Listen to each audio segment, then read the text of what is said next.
Where do you want me to start? The part where Kellogg turned out to be working for the Institute? Or the part where he told me they have Sean? I'm sorry, friend. Truly. That makes things considerably more complicated. He ain't kidding. Heck, Nick's a synth, and even he doesn't know how to get in. No synth does. Security protocols strip those memories out. I need to find a way. I've been investigating these creeps for over a year now. The Commonwealth's boogeyman. Feared and hated by everyone. True enough. Sometimes they snatch people in the middle of the night, and sometimes they leave old synths behind to remind us that they're out there, but to this day, there's one thing nobody really knows. Where the Institute actually is. Or how to get in. Exactly. But there's one person who has to know, right? The guy who just handed them Sean. Kellogg. Huh. Whatever you're thinking, it doesn't matter. He's dead. Yeah. Figures the Institute's only man on the outside wouldn't be the type to be taken alive. So, a murderer and a kidnapper gets his brains blown out by an avenging parent. Huh. Be a great ending if we didn't still have the biggest mystery in the Commonwealth to solve.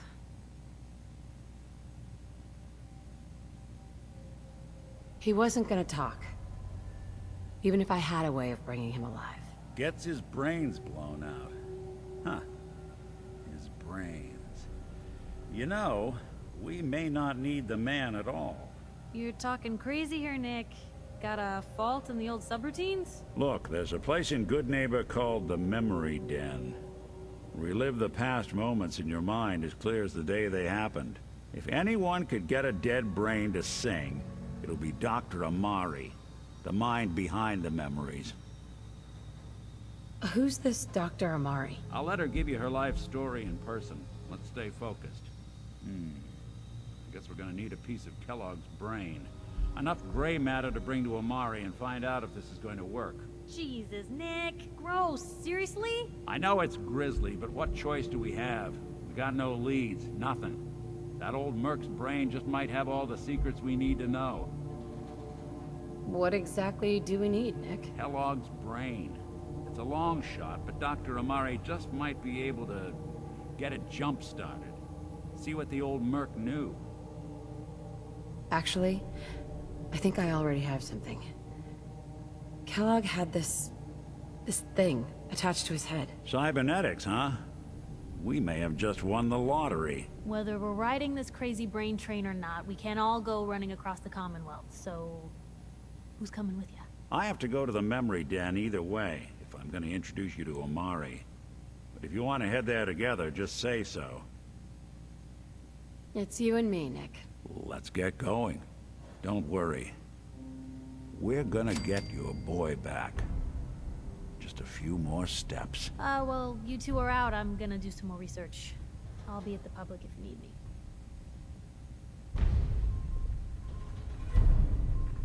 Hey, hold up there. First time in 굿네이버? You can't go walking around without insurance. You better back off, or you're the one who's gonna need insurance. Well, hey, all right. We'll just say your insurance is paid up for now, okay? Time out. Nick Valentine makes a rare visit to town, and you're hassling his friend here with that extortion crap? Good to see you again, Nick. What do you care? She ain't one of us. No love for your mayor, Finn? I said let her go.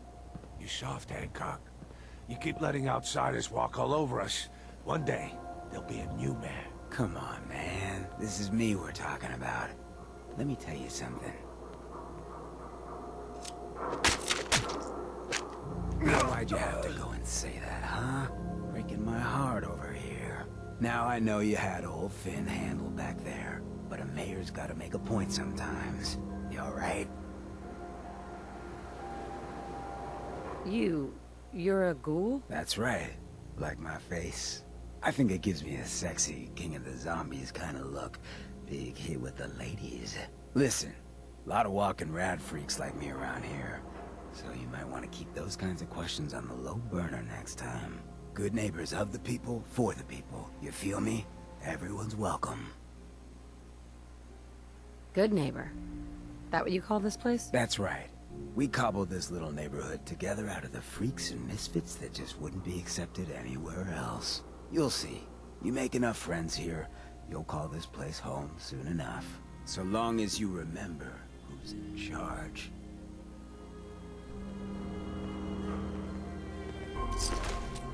Dr. Amari? Yes? I take it this isn't a social call.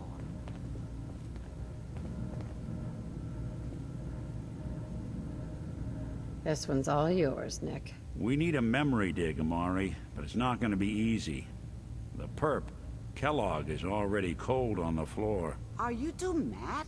Putting aside the fact that you're asking me to defile a corpse, you don't realize that the memory simulators require intact, living brains to function. Isn't there some way to make this work? This dead brain had inside knowledge of the Institute, Amari. The biggest scientific secret of the Commonwealth. You need this, and so do we. Fine. I'll take a look. But no guarantees. Do you have it with you? Here's what I could find. What's this? This isn't a brain. This is... Wait. That's the hippocampus. And this thing attached to it? A neural interface? Those circuits look awfully familiar. I'm not surprised. From what I've seen, all Institute technology has a similar architecture.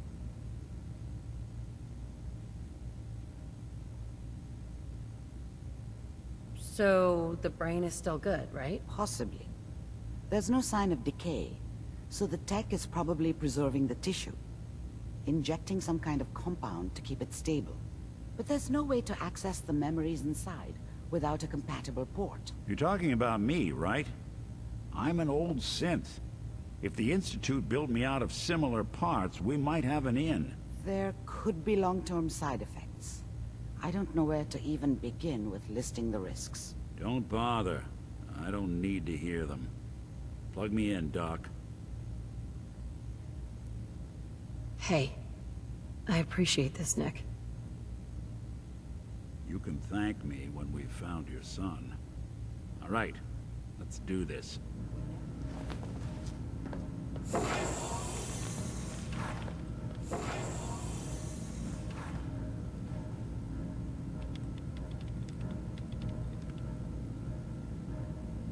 Initiating brainwave migration between the transplant and the host.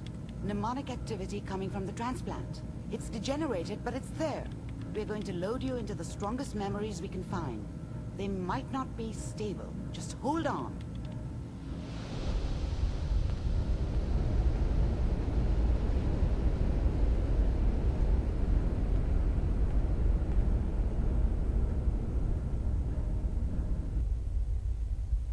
Can you hear me? Ah, good. The simulation appears to be working, although the memories are quite fragmentary. I'll try to step you through the intact memories and hope we find one that gives us some clue to the Institute's location. There. This is the earliest intact memory I can find.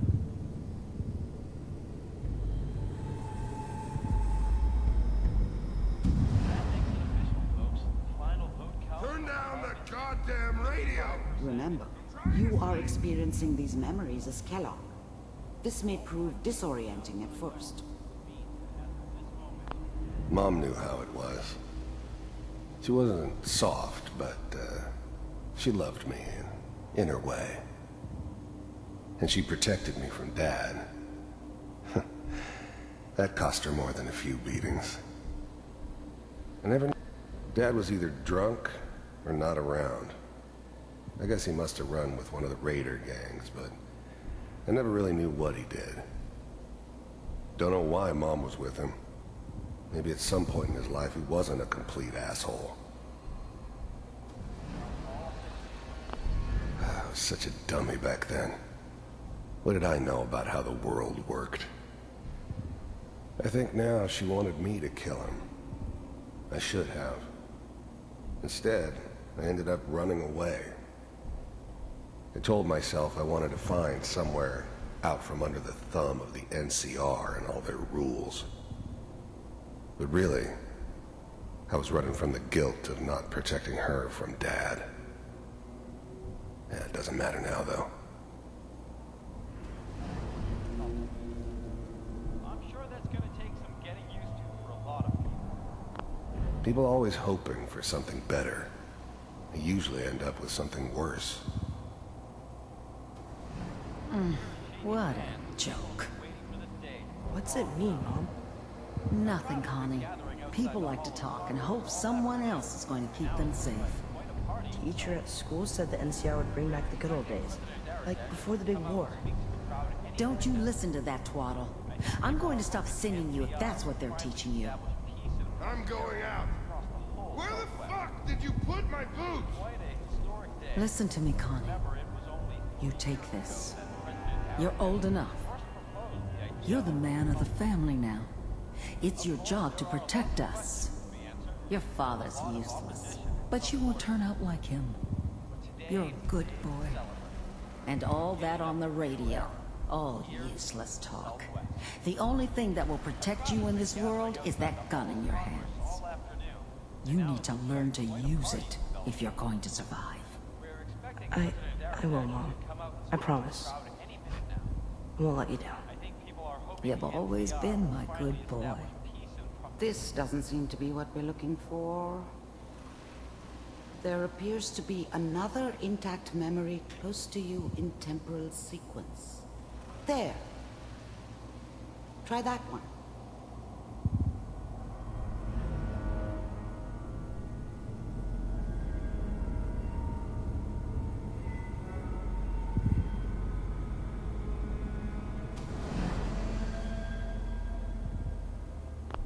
The thing about happiness is you only know you had it when it's gone. I mean, you may think to yourself that you're happy, but you don't really believe it. Focus on the petty bullshit or next job or whatever. It's only looking back, by comparison with what comes after, that you really understand. That's what happiness felt like. I was the worst thing that ever happened to her. If she'd never met me, she'd have stayed in the hub, maybe hooked up with someone who didn't kill people for a living. Probably been happier than she was with me. Almost certainly lived longer. It's gonna... Whatever made me think that a guy like me should have a daughter? No, I never deserved her. Not for 1 second. It'll be fine. You'll see. But we don't know anybody here. And now, with the baby? Come on, Sarah. You've got to give it a chance. I finally got steady work with a good outfit. Nothing like that in the NCR these days.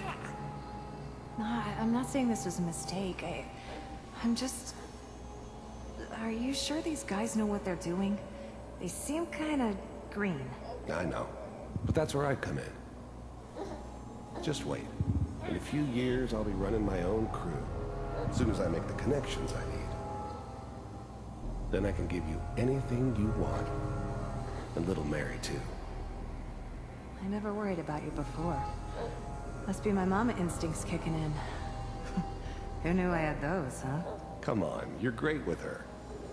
And you don't need to worry about me. Most of it's just running security for the she. A lot of standing around looking tough. Well, they sure picked the right person for that job. Listen, it's gonna be great here. See this? This is what's gonna keep you and Mary safe. I promise. I know, Connie. I'm sure we're gonna be really happy here. We are. You'll see. No, it's okay. I got it. Let's keep looking. I'll connect you to the next intact memory.